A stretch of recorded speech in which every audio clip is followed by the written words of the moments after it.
시간이 되면 좋겠습니다. 오늘 말씀의 내용은 C.S. 루이스의 좀 자녀 양육에 관한 글이 있는데 이 내용으로 좀 시작하기를 원하는데 한번 제가 읽어보겠습니다. 부모의 도리는 자녀의 운명을 결정하는 섭리를 대신하려 들지 않고 애정과 정의와 진실성과 유머라는 평범한 원리에 따라 자녀를 교육하는 것이며, 대체로 교육받지 못한 부모들이 이렇게 부모의 도리를 더 잘 지키고 있다. 여기 보면 자녀 양의 원리가 평범하다는 거예요. 애정과 정의와 진실성과 유머, 되게 평범한데 마지막이 되게 좀 생각할 거리가 있죠. 대체로 교육을 받지 못한 부모들이 이렇게 부모의 도리를 더 잘 지키고 있다. 교육을 더 많이 받으면 받을수록 이 평범한 원리를 지키는 게 훨씬 더 어렵다는 것입니다. 근데 저는 이 내 문장을 생각하면서, 여러분 아마 다 보셨을 텐데 그 드라마 폭삭소가수다 생각이 났습니다. 여기 보면 이제 광례, 애순이, 금명이, 이 3대에 걸친 여인들의 이제 이야기가 이제 등장하게 되는데요. 여기 보게 되면 광례는 교육을 하나도 받지 못했고, 애순이는 꽤 공부를 잘했는데 교육을 중단해야 됐고, 금명이만 사실 여기서 교육을 잘 받았거든요. 근데 이 드라마를 보면 정말 어려운 과정들을 이 세 명의 여인이 이제 돌파해 가는데요. 여기 보게 되면 금명이가 자녀를 낳을 때 이 세 명 중에 제일 힘들어하는 게 금명이에요. 교육을 제일 잘 받았는데 자녀 양육에 있어서는 가장 힘들어 하거든요. 저는 그래서 이 C.S. 루이스의 글을 보면서 여러 가지 좀 생각이 좀 들었습니다. 여러분, 자녀를 양육하는 게 사실 쉽지 않습니다. 사실 저는 자녀 양육에 대해서 할 이야기가 별로 없는 사람이에요. 왜냐하면 자녀 양육에 있어서 저랑 아내랑 이거를 사실 뭐 비율로 따지기 어려운데 한 8대2, 9대1, 제가 이 일 정도밖에 한 게 없다 보니까 대부분 뭐 아내가 대부분 자녀 양육을 전적으로 책임지다 보니까 제가 뭐 자녀 양육에 대해서 뭔가 이야기할 자격이 있지는 않아요. 솔직히 말하면 뭐 제가 막 식사를 준비한다면 저는 뭐 숟가락 젓가락 놓는 것밖에 하지 않았기 때문에 사실은 뭔가 뭐 성도님께 뭐 이렇다 저렇다 말씀드릴 자격이 없는데, 어쨌든 오늘 야곱의 말씀이 또 우리에게 주는 메시지가 있고, 또 이것이 우리 가정을 돌아보게 하는 메시지고, 또 저는 이제 저 나름대로 제가 뭐 1%, 2 정도 역할밖에 하지 않았지만 그 안에서 제가 할 수 있는 게 뭘까, 그런 걸 고민하면서 제가 했던 부분들을 오늘 말씀을 통해서 좀 같이 나누기를 원하는데요. 오늘 본문의 내용은 야곱의 이제 디나가 세겜에 놀러 갔다가 이제 강간을 당합니다. 근데 야곱이 이제 이 일에 대해 침묵을 하거든요. 그래서 야곱의 자녀들이 이제 아버지 대신해서 이제 나서서 일을 해결하는데요. 이 자녀들이 세겜 족속에 가가지고 할례를 행하면 결혼을 허락하겠다, 이런 이야기를 하고, 그래서 결국 이 할례를 하나님의 자녀의 증표 아닙니까? 이 복수의 도구로 사용하게 됩니다. 여기서 이제 우리가 고민할 게 있죠. 야곱의 침묵인데요. 야곱의 침묵을 해야 되는데, 침묵을 하는데 우리가 일상에서 불의한 일을 겪을 수가 있단 말이에요. 그럼 이 불의에 대해서 사실 야곱의 침묵이 합당하냐? 그렇지 않죠. 우리가 불의한 일을 당했을 때 침묵하는 것은 좋은 것은 아닙니다. 야곱의 침묵에는 문제가 있습니다. 오늘 본문을 보게 되면 야곱이 침묵했기 때문에 더 가정에 더 큰 어려움이 생기거든요. 그래서 야곱의 어떤 부모의 리더십이 무너졌을 때는 그만큼 이제 어려움이 생기는데, 먼저 이 부모의 침묵이 가져온 결과가 뭔가? 자녀 선을 넘어 행동한다는 거예요. 야곱의 자녀들이 이제 세겜 족속에게 할례를 행하면 이제 결혼을 시켜주겠다고 해서 세겜 족속이 이제 할례를 하겠다고 이제 수락을 하는데요. 세겜 사람들끼리 하는 이야기가 있거든요. 이 내용 한번 보십시오. 창세기 34장 23절 24절. 그러면 그들의 가축과 재산과 그들의 모든 짐승이 우리의 소유가 되지 않겠느냐. 다만 그들의 말대로 하자. 그러면 그들이 우리와 함께 거주하리라. 성문으로 출입하는 모든 자가 하몰과 그의 아들 세겜의 말을 듣고 성문으로 출입하는 그 모든 남자가 할례를 받으니라. 이런 세겜 사람이 할례를 받기로 하는데 무슨 얘기를 합니까? 두 민족이 하나가 된다는 거예요. 그러니까 두 민족이 하나가 돼서 어떤 결과가 나옵니까? 한 민족이 됐으니까 야곱의 재산이 우리 재산이 된다는 것이죠. 그러니까 여러분, 세겜 사람들은 이 할례를 통해서 뭔가 하나님의 민족이 된다는 그런 생각이 없어요. 야곱의 자녀는 이 할례의 의미를 이야기하지 않았거든요. 복수의 도구로 이야기를 했기 때문에 이 세겜 사람들은 자기의 이익을 따라서 이 할례를 수납하게 된다는 것입니다. 야곱의 자녀가 이제 할례를 요구한 것은 세겜 남자들이 할례를 행하면 며칠 동안 활동을 잘 못하잖아요. 이때 노려서 이제 이 세겜 족속을 공격하는 거죠. 그래서 결과적으로 이 할례를 디나의 복수로 사용하게 됩니다. 근데 여러분 내용을 보게 되면 할례를 행한 동안 세겜 남자들만 다 죽인 게 아니라 여인들과 자녀들까지 재물까지 다 노략을 했다는 것입니다. 그러니까 불의에 대해서 야곱의 침묵도 문제가 있지만 이 야곱의 자녀처럼 속임수와 이 폭행을 통해서 행동하는 것도 문제가 되거든요. 그럼 여러분 질문이 필요하죠. 그럼 야곱은 이런 상황에서 어떻게 이걸 풀어가야 됐을까? 성경은 나오진 않지만 우리가 질문할 수 있잖아요. 이 문제에 닥쳤을 때 만약 우리라면 이런 상황에 있을 때 어떻게 이걸 풀어가야 되는가? 첫 번째, 야곱이 어쨌든 늦었잖아요. 결과적으로 디나가 이 어려운 일을 겪었기 때문에 이 자녀가 세겜 문화에 스며들 때, 그 아이들과 같이 만날 때 야곱이 이걸 신경 써서 가이드하고 돌보지 못한 것에 대해서 하나님께 회개를 했어야 됐습니다. 그리고 두 번째는 뭐냐면 야곱이 자녀들이 나서기 전에 야곱이 먼저 나서서 그 세겜 족속의 하몰과 세겜을 만나서 이 문제를 주도하면서 풀어가야 됐습니다. 여러분 만나서 무슨 이야기를 할 수 있을까요? 여러분이라면 여러분 만나서 무슨 이야기를 하겠습니까? 여러분 일단은 지금 이 시대가 아니거든요. 고대 근동 시대이기 때문에 야곱이 그 당시 하나님을 가지고 있었던 지식으로 따면 이런 이야기를 할 수 있습니다. 당신이 생각하는 방식으로 내 딸을 줄 수가 없습니다. 나는 하나님의 백성이고 이 하나님의 백성은 하나님의 백성들과 결혼하는 것이 합당합니다. 당신이 행한 일은 하나님의 관점에서 큰 잘못을 행한 것입니다. 만약 당신들이 당신의 우상을 버리고 하나님을 믿고 하나님을 따른다면, 그리고 그 하나님의 증표로서 할례를 행한다면 우리 딸과 결혼할 수 있습니다. 이런 방식으로 사실 설득을 해야 됐거든요. 여러분 이렇게 설득을 했다면 하물과 세겜이 어떻게 반응했을지는 잘 모릅니다. 야곱의 제안에 동의를 했을지 아니면 거절했을지는 모르지만 일단 이 과정을 풀어가는 방식에 있어서는 하나님의 뜻을 따라서 이런 반응을 했을 수도 있었거든요. 만약에 야곱의 제안을 거절했다면 그동안 하나님께서 야곱을 인도하신 방식을 보게 되면 하나님께서 직접 이 세겜 족속을 다루실 가능성이 높거든요. 그런데 문제는 야곱이 이런 방식으로 치르지 않고 야곱의 자녀들이 이제 이 방식을 치르다 보니까 어떻게 돼요? 친히 자신들이 이제 복수를 하게 되고 더 큰 문제가 생겼다는 것입니다. 만약 여러분 하물과 세겜이 야곱의 제안을 수용했다면 이 이방 민족이 하나님의 민족이 되는 기회가 생긴다는 거예요. 하나님께서 아브라함을 갈대아 우르에서 불렀을 때 하나님께서 아브라함에게 하신 중요한 명령이 있습니다.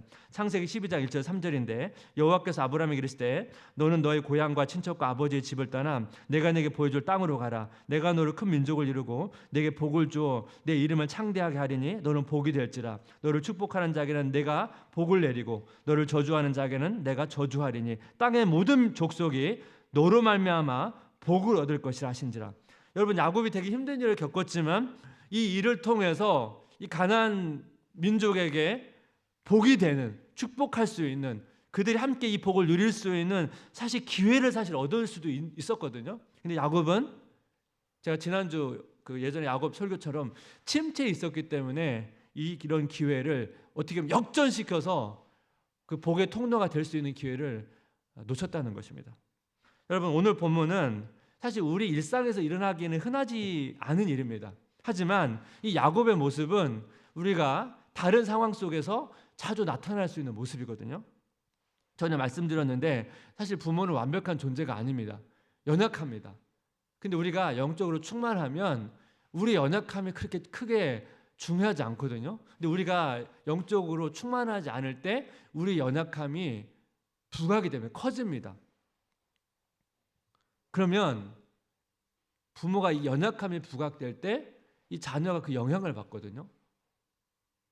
오늘 본문을 보게 되면 야곱의 자녀가 세겜 사람들을 속여요. 근데 여러분, 야곱의 자녀였을 때, 자녀의 나이였을 때, 야곱이 연약했을 때 야곱의 특징이 뭐죠? 속이는 거였어요. 아버지 이삭과 형 에서를 속여서 축복것을 뺏었잖아요. 근데 여러분, 야곱의 자녀들도 아버지 연약한 모습을 닮아간다는 거예요. 근데 더 중요한 건 뭐냐면 야곱의 자녀는 아버지보다 더 나아갑니다. 야곱은 축복권을 뺏었는데 야곱의 자녀는 그 사람의 생명까지 뺏는, 더 어떻게 보면 잔인한 방식으로 속이고 공격을 한다는 것입니다. 그럼 이건 왜 야곱의 자녀는 야곱보다 더 나아갔는가? 말씀을 드렸죠. 야곱이 영적으로 침체를 겪어서 이 자녀를 잘 돌보지 못했고, 이 과정에서 야곱의 자녀들이 그 당시에 그 지역의 문화에 스며들어서 하나님의 백성의 모습으로서 닮아가기보다는 그 당시 주변에는 가나안 민족의 문화를 닮아가다 보니까 야곱의 자녀는 아버지보다 훨씬 더 어떻게 해요? 잔인한 방식으로 나타나고 있다는 것을 알 수가 있습니다. 그래서 우리가 연약한 이 야곱의 모습을 통해서, 때로는 우리의 모습을 통해서 계속 이것을 극복하려고 노력을 해야 되는데, 오늘 본문을 통해서 두 가지를 우리가 좀 훈련하면 좋겠다 생각이 드는데요. 하나님의 마음에 합한 부모가 되기 위한 훈련, 첫 번째는 뭐냐면 자녀를 비난하지 않는 것입니다. 야곱이 이제 디나의 일에 침묵을 하고 있는데요. 결국 야곱의 자녀들이 사고를 치니까 야곱이 침묵을 깨거든요. 근데 야곱이 이제 침묵을 깨서 자녀랑 대화를 나누는데, 이 자녀와의 대화를 나눌 때 야곱의 말을 보게 되면 부모가 하지 말아야 될 여러 가지 모습들이 등장하는데, 그걸 좀 보겠습니다. 창세기 34장 30절인데 야곱이 시몬과 레위에게 이르되 너희가 내게 화를 끼쳐 나로 하여금 이 땅의 주민 곧 가나안 족속과 브리스 족속에게 악취를 내게 하는도다. 나는 수가 적은즉 그들이 모여 나를 치고 나를 죽이리니 그러면 나와 내 집은 멸망하리라. 야곱이 침묵 깨고 한 말이 뭐라고요? 너희가 나로 하여금 화를 미치게 했고 너희 때문에 내가 망하게 되었다는 거예요. 야곱은 침묵을 깨고 첫 번째 뭐라 말합니까? 자녀를 비난한다는 것입니다. 여기 중요한 포인트가 있는데, 야곱이 자녀가 죄를 지었을 때 하나님께 죄를 지었다는 얘기를 하지 않습니다. 야곱은 자녀에게 너희 때문에 내가 망했다고 말을 했습니다. 그래서 여러분, 야곱의 말을 자세히 보시면 여기서 나라고 하는 단어가 굉장히 많이 등장하는데, 한번 창세기 33장 30절 그 표현을 한번 유의하게 생각하면서 한번 같이 읽어볼까요? 야곱이 시몬과 레위에게 이르되 너희가 내게 화를 끼쳐 나로 하여금 이 땅의 주민 곧 가나안 족속과 브리스 족속에게 악취를 내게 하였도다. 나는 수가 적은즉 그들이 모여 나를 치고 나를 죽이리니 그러면 나와 내 집이 멸망하리라. 여기 보면 하나님이란 단어가 한 번도 사용되지 않습니다. 야곱의 초점이 하나님이 아니라 자기 초점에 맞춰져 있거든요. 영적 침체의 특징이에요. 영적 침체는 하나님보다 자기 자신에게 몰입되어 있거든요. 그러니까 자기 자신에게 몰입되어 있으니까 하나님의 관점보다는 자신에게 이게 유익된 상황이냐, 나한테 피해가 왔냐, 여기에 포커스가 있다는 것입니다. 또 하나 야곱의 연약함이 있는데요. 이 야곱이 자녀 양육에서 가장 좀 연약한 점이 뭐냐면 편애예요. 야곱은 디나가 자신이 좋아하는 라헬의 딸이었다면 아마 개입을 했을 가능성이 큽니다. 근데 이 디나가 레아의 딸이거든요. 그래서 아마 이 상황을 관망했을 가능성이 크거든요. 근데 디나의 일로 인해서 자기한테 어떤 피해가 오니까 사실은 이제 개입을 한 것입니다. 여러분, 우리가 자녀가 연약하죠. 자녀가 잘못된 행위를 할 수가 있습니다. 근데 이 야곱은 이 계속 관망만 하다가 이 결과에 대해서만 자꾸 책망하고 비난하는 것은 사실 좋은 방법은 아닙니다. 왜냐하면 야곱이 아들들이 세겜 사람들이 가서 할례를 행한다는 것을 아마 알았을 것입니다. 여러분, 근데 야곱이 왜 이런 행동들을 하는지 알았을 거란 말이에요. 근데 야곱은 그 상황에서 알았음에도 불구하고 개입을 하지 않았다는 거예요. 여러분, 창세기를 보면 뱀이 하와를 유혹할 때요, 이 뱀이 이제 선악을 알게 하는 나무 열매를 먹으라고 하와를 유혹하는데 하와가 넘어가는데 이때 보십시오. 창세기 3장 6절 여자가 그 나무를 본즉 먹음직도 하고 보암직도 하고 지혜롭게 할 만큼 탐스럽기도 한 나무인지라 여자가 그 열매를 따먹고 자기와 함께 있는 남편에게도 주매 그도 먹은지라 이렇게 됐거든요. 그러니까 여러분 아담은 하와 옆에 있었는데 뱀이 하와에게 대화를 걸었거든요. 그러면 아담은 옆에서 뱀과 하와의 대화를 계속 듣고 있었습니다. 아마 처음에 들었을 때는 대화가 이상하네. 그런데 계속 듣다가 뱀과 하와의 대화를 듣다가 아담도 사실은 거기서 넘어갔는데요. 근데 결과적으로 자기가 설득이 당했으면 자기도 사실 동의한 거잖아요. 근데 나중에 하나님이 찾아왔을 때 야곱에게 책임을 물었을 때 야곱이 뭐라고 말합니까? 하와랑 하나님께 책임을 돌리잖아요. 그러니까 아담도 기본적으로 여기서 관망을 하거든요.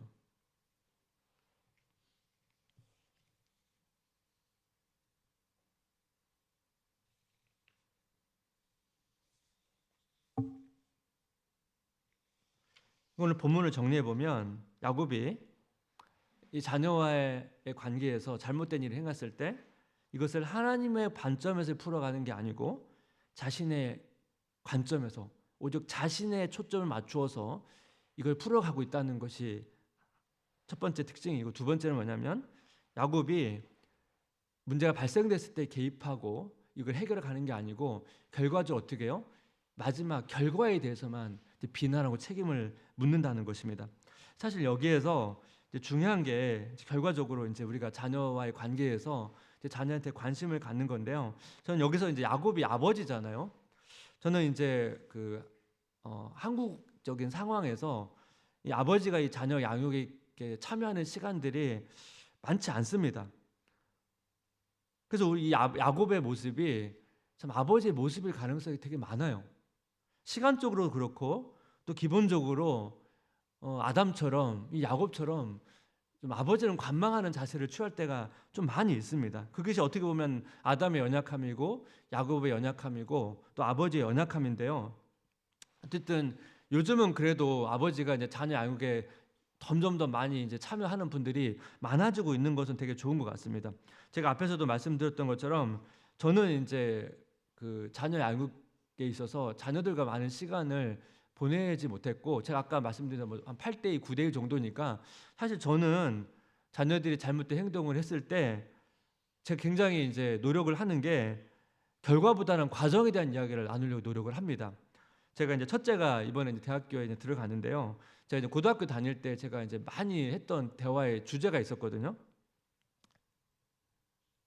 이제 뭐가 제일 힘드냐? 내가 뭘 도와줬으면 좋겠냐? 이 얘기를 많이 해요. 그리고 이제 본인도 되게 힘드니까 그래서 제가 이제 뭘 얘기하냐면 네가 어느 학교에 가든 무슨 일을 하든지 간에 난 한빛이가 행복하게 살 거라고 하는 것에 대해서는 아빠가 의심하지 않는다. 네가 어쨌든 지금 고등학교 힘든 시간을 지나가고 있는데 네가 고등학교 3년을 돌아봤을 때 후회하지 않으면 좋겠다. 그래서 너무 이 성적 때문에 좀 괴로워하지 않았으면 좋겠고 뭐 공부 때문에 막 밤을 새거나 그렇게 안 했으면 좋겠다. 잠도 충분히 자고 네가 집중해서 하고 또 시간 여유가 남으면 네가 하고 싶은 것도 하고 그렇게 좀 그러니까 자유하면 좋겠다. 이제 그런 이야기를 좀 많이 하거든요. 가능하면 이제 본인도 뭐 공부를 할 때 얼마나 힘들겠습니까? 그래서 가능하면 뭐가 힘들고 뭐 때문에 힘든지 뭐 때문에 고민인지 그런 얘기를 좀 듣고 좀 이렇게 격려하려고 저는 대화를 많이를 했습니다. 그리고 이미 고등학생이기 때문에 또 계속 그거 결과에 대해서 뭔가 얘기를 하게 되면 관계가 깨지거든요. 그러니까 여러분 자녀가 어릴 때는 책망을 해도 돼요. 왜냐하면 자녀는 어릴 때는 스스로 생각할 힘이 없어요. 그래서 보통 어린 아이들은 자기 행동을 하고 부모님 눈치를 보거든요. 그리고 부모가 아무 얘기 없으면 이제 선을 넘어요. 선을 넘었는데 아무 얘기 없으면 더 선을 넘고. 그러니까 아이들이 기본적으로 다 연약한 존재이기 때문에 그렇다 보니까 어릴 때는 칭찬도 해야 되고 책망도 해야 되고 그렇게 해야 된다고 저는 생각을 합니다. 근데 저는 자녀들과 이렇게 깊이 관여가 안 돼 있다 보니까 자꾸 결과에 대해서 이제 책망을 하게 되면 저랑 이제 자녀의 관계가 깨져버리기 때문에 제가 이제 그런 방식을 취하지 않은 건데요. 제가 이렇게 하게 된 중요한 계기가 있어요. 제가 배운 거는 아닌데 제가 이제 아버지 얘기를 예전에 설교 시간에 했는데요. 저희 아버지는 어린 시절에 어머니가 이제 할머니죠. 할머니가 일찍 돌아가셨어요. 어린 시절에. 근데 이제 할아버지가 일찍 아내가 이제 죽으니까 거의 매일 술만 드시는 거예요. 그 가정이 좀 가난했거든요. 가난한데 술을 매일 먹으니까 일을 잘 못하잖아요. 거의 농사일을 잘 안 하다 보니까 더 가난해진 거예요. 그래서 사실 이제 뭐 더 가난해진 것도 문제인데 더 심각한 건 뭐냐면 정서적 돌봄이 없는 거예요. 아버지는 어린 시절에, 어머니는 이제 돌아가셨기 때문에 어머님의 돌봄도 없었고, 아버지는 계속 술만 드시니까 아버지의 돌봄도 받지 못했어요. 근데 다행히 아버지가 탈선하지는 않으셨어요. 그런 환경에 살아남아야 되니까 악착같이 되게 성실하게 사셨거든요. 근데 문제는 뭐냐니까 이 부모로부터 사랑을 받아본 적이 없다 보니까 자녀한테 어떻게 사랑을 표현된지를 모르는 거예요. 아버지가 너무 힘들게 공부를 하셨거든요. 너무 고생을 하면서 공부를 하셨기 때문에 아버지 입장에서 최고의 사랑은 뭐냐면 자녀가 공부할 수 있는 여건을 만들어주는 거예요. 근데 여러분, 아버지 세대는 그 당시 막 좀 가난하고 어려우고 형편이 안 되면 공부를 안 하시는 분들 꽤 많아요. 근데 제 시대만 되더라도 여러분, 학교를 웬만하면 갔고 학교를 안 가는 게 특별한 일이거든요. 학교 다니는 애들이 막 학교 다니는 것들이 막 부모님 은혜에 막 감격하며 다니는 애가 저희 반 한 사람도 없었거든요. 그러니까 저도 뭐 제가 학교 다니는 거에 대해서 막 부모님 은혜를 생각했던 적이 별로 없었던 것 같아요. 그러니까 아버지는 온통 관심이 공부예요. 아버지는 공부에 한이 맺힌 분이거든요. 그러니까 공부를 안 하는 것에 대해서 이해를 못 하세요. 평상시에 이제 아버지가 저를 잘 찾지도 않으시는데, 아버지 교사셨거든요. 저를 찾는 때가 있어요. 항상 중간고사 끝나고 기말고사 끝나고 시험지 가져라는 거예요. 그래서 가서 한 이제 이렇게 다 채점을 하잖아요. 그럼 틀린 문제만 이제 같이 보세요. 그래서 이제 자상하게 가르쳐 주면 상관이 없는데, 문제를 풀다 보면 종종 실수할 때가 있잖아요. 실수하다가 틀리면 맞았어요. 그러니까 저는 아버지랑 가장 제가 어릴 때 생각할 때 가장 싫었던 시간이 그 시험지 들고 가는 시간이었어요. 왜냐하면 긴장이 되는 거예요. 혹시 뭔가 어려운 문제 틀린 것에 대한 뭐라고 안 하시는데, 뭔가 실수해서 틀린 거 있으면 그거에 따라 맞을 때가 있었거든요. 그러니까 그 시간이 너무나 사실 괴로웠고, 그러니까 어쨌든 공부를 가르쳐 준 적도 없고, 하지만 시험 성적에 대해서, 결과에 대해서는 아버지가 책임을 묻고 그거에 대한 대가를 치르게 했기 때문에 결과적으로 그게 너무 힘들었기 때문에 제가 이제 마음속에 결심한 게 있거든요. 아버지 워낙 성실하시게 사셨던 분이니까 제가 그것은 배워야 되겠지만, 아버지 연약한 부분에 대해서, 결과에 대해서, 자녀에 대해서 내가 비난하거나 그것에 대해서 내가 얘기하지 않고, 제가 진짜 마음속으로 다짐했던 겁니다. 그래서 진짜 안 했어요. 제가 자녀들에 대해서 진짜 뭔가 결과에 대해 가지고 얘기하지 않았습니다. 근데 저는 아내는 좀 다르다고 생각해요. 아내는 적극적으로 관여를 하기 때문에 칭찬도 하고 책망도 해야 된다고 생각하는데, 저는 그렇지 않다 보니까, 그렇게 하면 안 되니까 저는 그렇게 하지 않으려고 애를 썼거든요. 이것이 뭐예요? 자녀를 양육할 때 가져야 될 중요한 지혜입니다. 두 번째, 하나님의 마음에 합한 부모가 되기 위한 훈련. 두 번째는 뭐냐면 자신의 판단보다 하나님의 약속을 붙드는 거예요. 야곱이 위기의 상황에서 침묵한 것도 문제고, 침묵하다가 결국 결과에 대해서 비난하는 것도 문제지만, 더 근원적인 건 뭐냐면 야곱이 자기 가정을 향한 하나님의 약속을 잊어버렸다는 거예요. 창세기 34장 30절, 야곱이 시몬과 레위에게 이르되 너희가 네게 화를 끼쳐 나로 하여금 이 땅의 주민 곧 가나안 족속과 브리 족속에게 악취를 내게 하였도다. 나는 수가 적은즉 그들이 모여 나를 치고 나를 죽이려니 그러면 나와 내 집이 멸망하리라. 야곱은 뭐라고 말해요?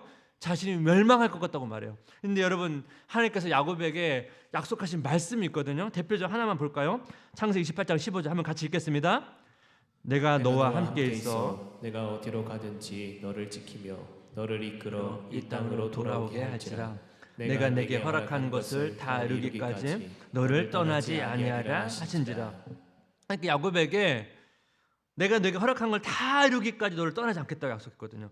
변함없는 약속이에요. 여러분, 야곱의 자녀들이 잘못된 행동을 했고 가정이 큰 위기가 닥쳤지만, 여러분, 야곱은 결코 망하지 않고요. 야곱의 가정이 결코 망할 수가 없거든요. 왜 그렇습니까? 하나님의 약속 때문에. 근데 야곱은 어떻게 말해요? 망했다고. 망할 것 같다고 말한다는 거예요. 그러니까 여러분, 이 이야기는 부모 이야기에서, 하나님의 자녀들의 이 부모 입에서는 나오면 안 되는 이야기거든요.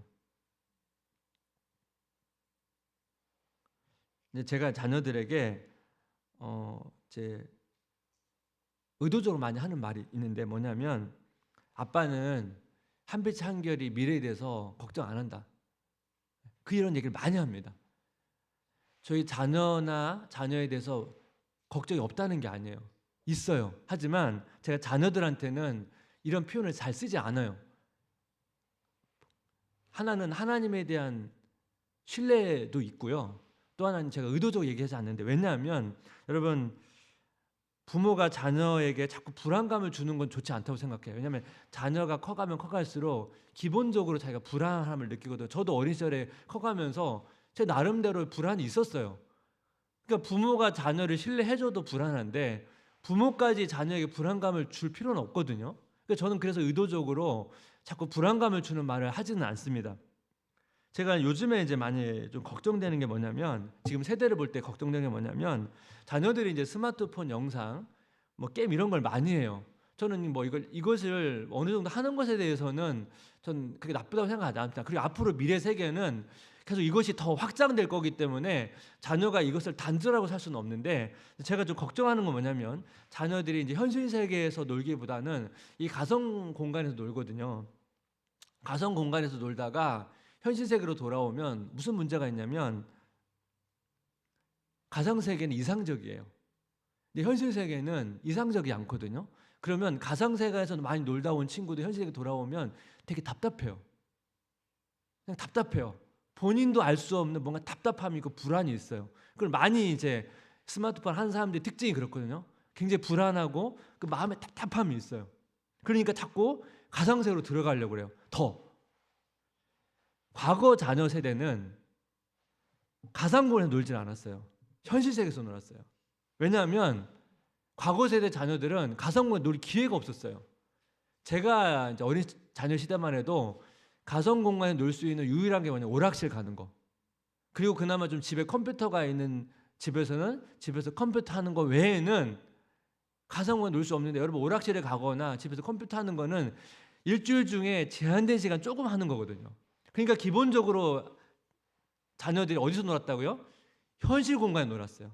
그 현실 공간에서 놀고 현실 공간에 자꾸 직면하고 현실 공간에서 경험을 축적했거든요. 그러니까 저나 저희 부모 세대들은 이 현실 세계에 대한 경험이 축적된 세대예요. 그리고 현실 세계 경험 축적되다 보니까 이 현실의 어려움들을 이 축적된 경험 세계를 통해서 돌파하는 능력들이 좀 있었는데, 지금 자녀 세대들은 가상 공간에서 놀고 가상 공간에서 경험이 축적되다 보니까 현실 세계에서는 축적된 경험이 없는 거예요.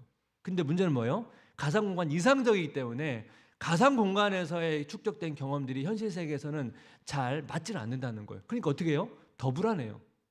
더 두려움도 많고 불안이 많아요. 그래서 계속 어떻게 해요? 가상 공간에 들어가고 싶어 한단 말이에요. 왜냐면 거기에가 편하고 위로가 있으니까요. 그러다 보니까 이 가상 공간에서 경험 세계를 쌓은 자녀들이 나중에 컸을 때도 뭐가 문제냐면, 결수록 여러분 나이를 먹으면 먹을수록 여러분 그만큼 짐도 무겁고 돌파해야 될 어려움들이 훨씬 커지잖아요. 근데 문제는 뭐냐면, 가상 공간에 깊이 빠져든 사람들은 나이가 크면 클수록, 성장하면 성장할수록 이 어려움을 돌파할 능력이 잘 준비되지 않는다는 것이 문제라는 것입니다. 그래서 저는 결론적으로 결국 이거를 여러분 돌파할 수 있도록 도울 수 있는 방법은 하나밖에 없다고 생각해요. 그건 뭐냐면, 가상 공간이 있고 현실 공간이 있고 영적 공간이 있어요. 현실 세계가 있고 가상 세계가 있고 영적인 세계가 있습니다. 여러분 야곱이 어떻게 여러분 이 어려움을 돌파합니까? 하나님께서 베델에서, 하란에서, 야복강에서 하나님께서 야곱의 눈을 열어주셔서 영적인 세계를 경험시켜 줬거든요. 그래서 야곱이 사실은 자기가 돌파한 겁니까? 하나님이 야곱을 돌파하도록 도와주신 거거든요. 결과적으로 우리가 이 자녀들을 도울 수 있는 방법은 딱 하나밖에 없어요. 여러분 자녀들은 점점 더 가상 세계를 경험할 수밖에 없습니다. 이거를 막을 수는 없어요. 근데 결과적으로 뭐예요? 중요한 거는 이 자녀가 이 영적 세계를 경험하느냐예요. 영적인 눈이 열려서 이 영적 세계를 열어야만 이 가상 세계랑 이 현실 세계를 분별하면서 여러분 돌파할 수 있다는 것입니다. 그래서 이번 부분에서 부모가 감당할 영역이 있고 여러분 교회가 감당할 영역이 있습니다. 그래서 이번에 교회에서 도와주겠다는 거예요. 이때 양육도 할 거고, 특별히 여러분 자녀들이 찬양을 좋아하기 때문에 좋은 찬양팀을 계속 불러가지고 자녀들이 정말 뜨겁게 찬양하고 이 하나님의 임재를 경험할 수 있도록 도와드릴 거고, 제가 말하지 않은 것도 또 있어요. 몇 가지 더 있는데 하나씩 말씀드리고 도와드릴게요. 중요한 것은 여러분들이 좀 힘을 내시면 좋겠습니다. 너무나 뭐 얘기해도 막 대화도 안 되고 설득도 안 되고 너무 답답한 상황에서 우리가 기도할 수 있잖아요. 우리 자녀들의 영적인 눈이 열릴 수 있도록, 우리 자녀의 영적 세계를 경험할 수 있도록 어떻게든 우리가 도와야 되는데요. 제가 여러분께 말씀드리고 싶은 게 뭐냐면, 사실 저는 자녀를 잘 몰라요. 그리고 저는 제가 책을 좋아하지만 자녀에 관한 책을 거의 안 읽었어요. 왜 안 읽었냐면 저 어차피 뭐 읽어봤자 제가 적용도 못 하는데, 자녀랑 보낼 수 있는 시간이 있어야 뭐 그걸 읽고 적용할 텐데 기본적으로 자녀랑 보낼 시간이 없는데 읽어서 뭐, 그래서 제가 기본적으로 자녀 책을 잘 몰라요. 저는 자녀에게 잘 몰라요. 근데 제가 안 읽었지만 제가 나름대로 제 나름대로 원리가 뭐냐면, 제가 자녀 양육에서 최고 제가 가진 중요한 원리는 제가 하나님 앞에서 영적으로 성장하는 모습을 자녀에게 보여주는 거. 저는 이거 하나 잡았어요. 그래서 저는 솔직히 자녀를 잘 몰라요. 어떻게 해야 되는지 잘 모르고, 사실 저는 그냥 제가 묵상을 경험하면서 한 건 나눈 거예요. 하지만 저는 제가 소망은 뭐냐면, 제가 자녀들 앞에서 영적으로 제가 성장하는 모습을 보여주는 거, 이게 제가 항상 하나님 앞에 기도하는 부분이고 자녀에게 줄 수 있는 유일한 선물이에요. 자녀들과 많은 시간을 보내주거나 뭐 그들을 섬세하게 살피지는 못하지만 제가 할 수 있는 영역이거든요. 그래서 제가 좀 말씀드린 게 뭡니까? 부모가 먼저 이걸 보여주세요. 지금 다 현실에 어려움 있잖아요. 이 영적 세계를 통해서 이 현실 세계를 돌파하는 것을 부모가 먼저 보여주십시오. 우리도 영적 이 현실 세계를 돌파를 못하는데 자녀한테 여러분 그게 되지 않잖아요. 내가 먼저 이 현실 어려움을 하나님을 통해서 돌파하는 이 영적 세계, 부모의 눈이 열려서 이 영적 세계를 바라보면서 이 현실 어려움을 돌파하는 것을 보여주면 자녀들도 보게 될 거 아니겠습니까? 이런 어려움들은 저렇게 돌파하는구나. 이것이 되게 중요해요. 그래서 우리가 기도를 해야 되는 거고, 하나님 앞에 자녀를 위해서 기도해야 될 부분입니다. 여러분, 하나님의 가정은 결코 망하지 않습니다. 이걸 믿으시면 좋겠습니다. 이것은 야곱을 향한 하나님의 약속이기도 하면서 우리를 향한 하나님의 약속입니다. 그래서 하나님과 함께 가정과 자녀를 세워가시는 성도님 되시기를 주님의 이름으로 기도하고 축복합니다. 한번 기도하겠습니다.